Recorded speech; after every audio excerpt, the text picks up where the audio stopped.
Hello दोस्तों, मेरा नाम ऋषभ सिंह राणा।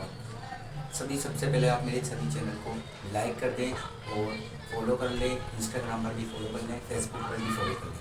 चलो स्टार्ट करते हैं। आज मैं बताऊंगा कि शिव जी को शिवमार पुराण कथा में ये कहा गया है कि शिव जी को जल कहाँ और चढ़ाना चाहिए, किस ओर चढ़ाना चाहिए। शिव जी को जल हमेशा उत्तर दिशा में से चढ़ाना चाहिए, उत्तर दिशा की ओर से चढ़ाना चाहिए।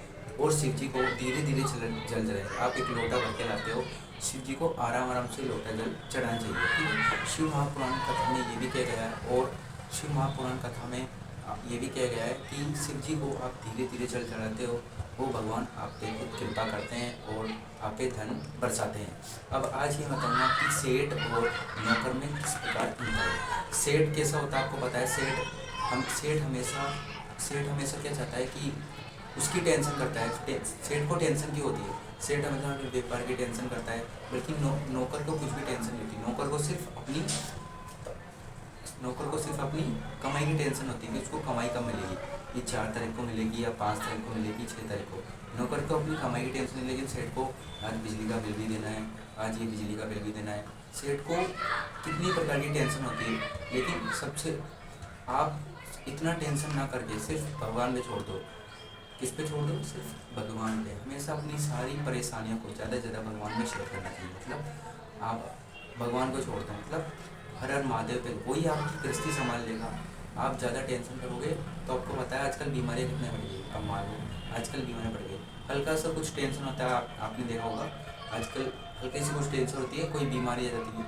बीमारी मतलब बीमारी इतना बढ़ चुकी है कि आप हर सोते समय वक्त भी श्री शिवाय नमस्तुभ्यम कहते सुना चाहिए, और उठते समय भी श्री शिवाय नमस्तुभ्यम करना चाहिए। क्यों श्री शिवाय नमस्तुभ्यम क्यों बोलना चाहिए? आपको बताया शाम को सोते हैं, शाम को सोते हुए मान लो आप लुढ़क गए, मतलब आपको कोई पता ही नहीं बीमारी का। आजकल हार्ट अटैक आ रहे, साइलेंट अटैक आ रहे बहुत। इसलिए भगवान को वो करना चाहिए कि आज अपन सुबह भी उठ गए, इसलिए भगवान को ज़्यादा से ज़्यादा धन्यवाद देना चाहिए कि आप सुबह भी उठ चुके हो।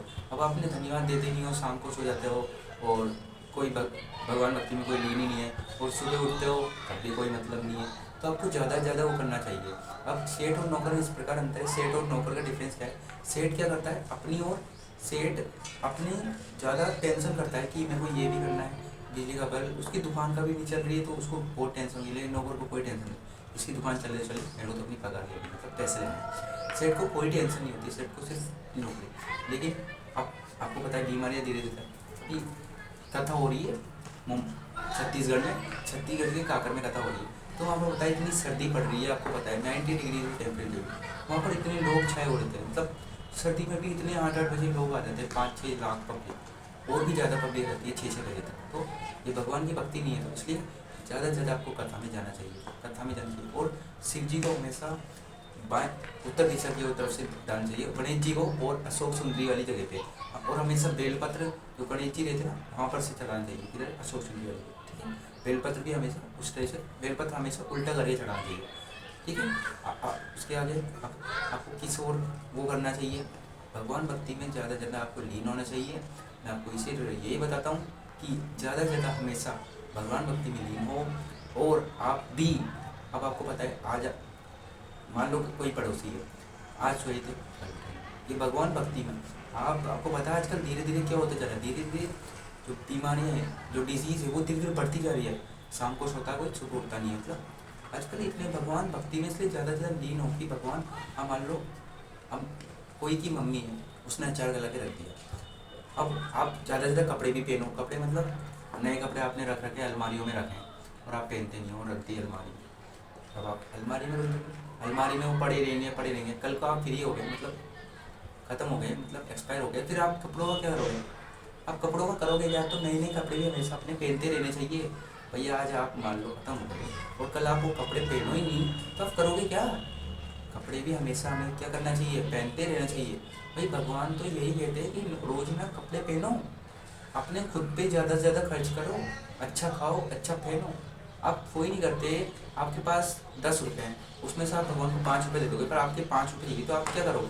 भाई आपके पास 20 रुपये होंगे तभी आप 5 रुपये भगवान को दोगे, 15 रुपये गृहस्थी चला लोगे। और आपके पास पहले ही कुछ पैसे है तो आप भगवान को कैसे दोगे? तो अच्छा पहनो, अच्छा खाओ, अच्छा वो करो, मेन बात यही है ना। तो भगवान ये कहते हैं कि